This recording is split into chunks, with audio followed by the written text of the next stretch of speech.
We're all packed up, ready to move out of Cades Cove and on to the next spot.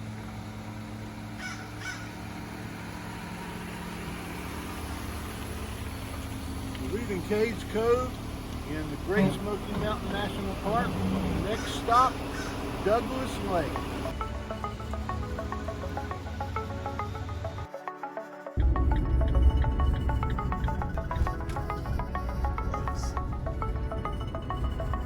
In 1,000 feet, make a U-turn. Right behind you, the dam. Yes. Danger, stay out. Made a wrong turn. Again. This is the second one. Second one today. It's all right. Owen can turn it around even on a dead end road. In 1,000 feet, trailer turn behind left us. onto Tennessee.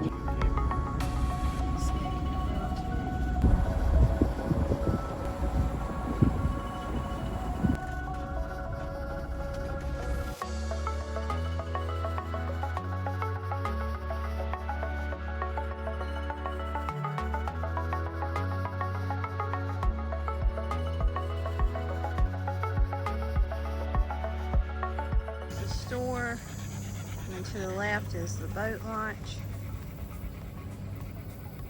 Moving over is one side of the campground, which we are hoping to move to. Has a little bit easier access for the kayaks without using the big boat launch. We'll see. So we end up moving sites here at the Douglas Dam upper campground. And the best part about this site is what? The view of the dam. Wow. It's a damn dam. I know it. The Douglas Dam. Plus, we can like take our kayaks right off the water here, which is a lot easier. The other place didn't have that. So we are pretty tickled.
Today was a repositioning day for us.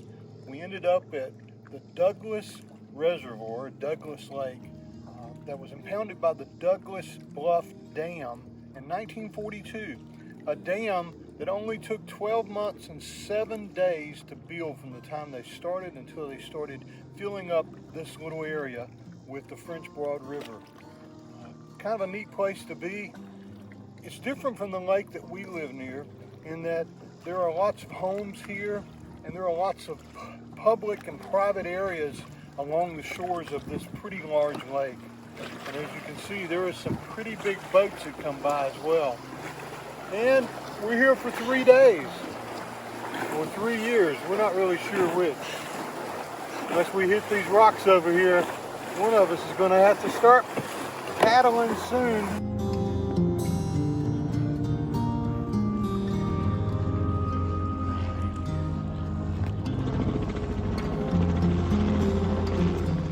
So this lake is actually closer to Pigeon Forge and Gatlinburg than we were in Cades Cove. So You just saw one of the helicopters go by. If you take one of those helicopter tours, they're probably going to bring you out here and show you this beautiful lake, or the airplane tour as well. And it's also the first stop we've had on this tour of dams that's actually had decent cell phone signal. In fact, we haven't had any cell phone connectivity at all at any campsite up until tonight. We're a little spoiled by the peacefulness that comes from not being connected, and we're a little behind on answering comments and questions, and we appreciate you guys leaving those, and we'll get to them as soon as we can. You can see the campground and the swimming area. We're going to have to meander back around that point to get back to our campsite. Looks like Lynn's already started. I've got to catch up. So I didn't bring any swimming trunks with me on this trip. All I brought were these lightweight shorts that I got at Jockey, or Lynn got for me. And it wasn't until this trip that she told me, after I've been wearing them for about 2 years now, to go out on the lake in and other things, that she bought them for pajamas. Who needs pockets in pajamas? That doesn't make any sense at all. So apparently I have been wearing pajamas out everywhere instead of just Walmart. I mean, it's okay to wear them to Walmart, isn't it? But I guess I've been wearing them everywhere. But I didn't know. She needs to tell me when she does things like that.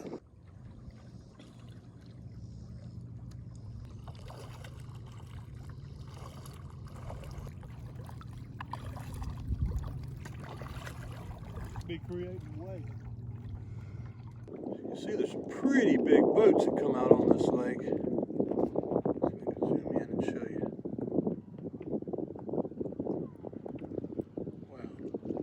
That guy's booking back to his place like at 65 miles an hour. We're booking back at the speed of smell.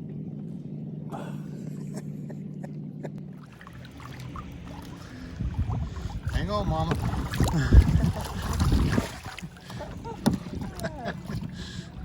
That was from that big boat.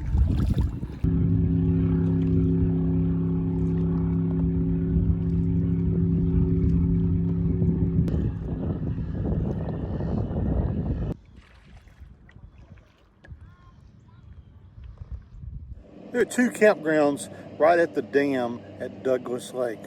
One at the headwaters and one at tailwaters. And we could have stayed at either one we wanted to, but we chose to stay at the headwaters campground so we could do what we're doing right now and float around in the lake. But if you like river sports, the river that comes out of the bottom of this dam is really awesome. It looks like it's deep and it looks like it has lots of structure. So if you're a fisherman, it's probably a good place to go.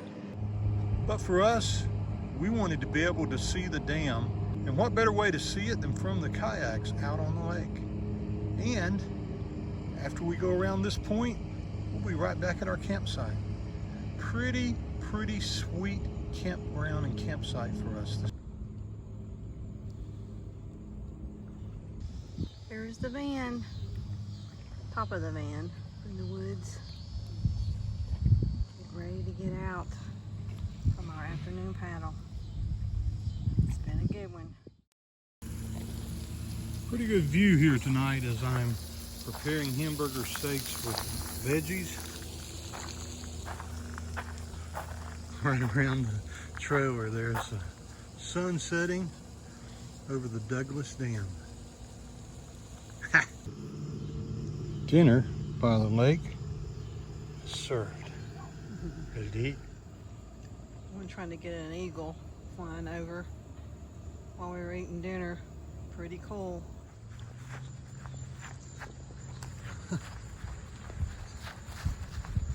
Oh man.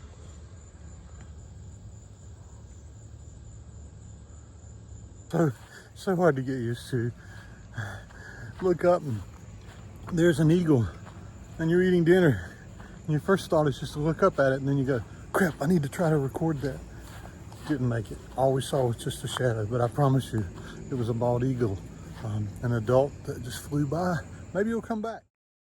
Yesterday when we were at the apple barn, we bought a couple extra apple pies so we could heat them up.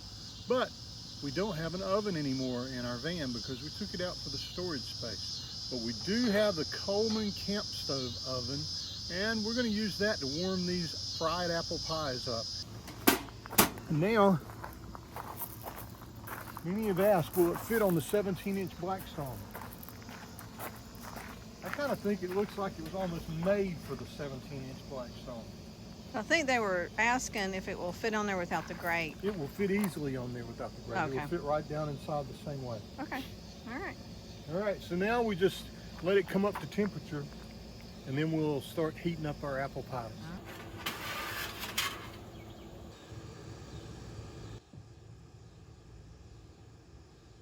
Well, it looks like these are warm.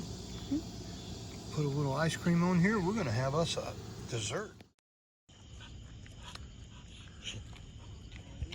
Try to get a picture of this, but it is absolutely beautiful. I'm sure the video doesn't do it justice. But here's what the picture looks like.